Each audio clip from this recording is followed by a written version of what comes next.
Okay, so road hazards. There's a ton of them, and none seem to be more in my life right now than 18-wheelers that like to create nicks in my windshield.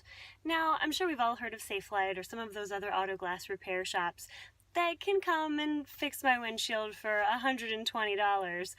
But today, I've gone and gotten a windshield repair kit, and I'm going to see if I can replace one of these nicks in my windshield myself.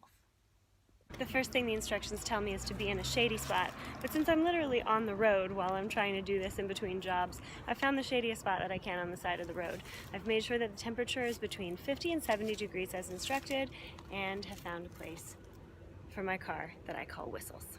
Okay, so the first thing that it tells me to do is to remove any pieces of glass that might be sticking out of the crack. This first one that I'm going to try is actually pretty small, so I don't even know if you can see it, but I've used the push pin in the thing to make sure that I've done that. Now I'm cleaning the area with an alcohol wipe.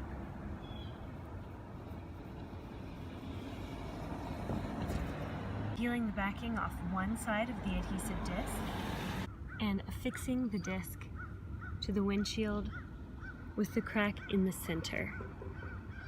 Peel off the other side of the adhesive disc. Line up the pedestal and press it on, making sure that it matches exactly.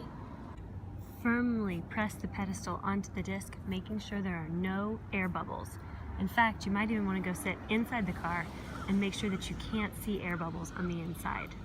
Remove the cap from the resin tool, place it inside the pedestal, and squeeze. Put in the syringe and lift it up, I guess pretty much pulling the air out. I'm not exactly sure what this part is doing, and it has to sit now for about 10 minutes. Now I'm supposed to let air into this.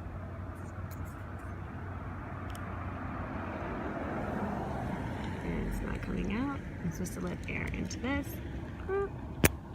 Okay, air is now in here. I'm putting it back in. And now I will push the air down that I've added into the cylinder down into this. And as directed, the syringe gets caught at the uppermost point and it will stay there for 20 minutes.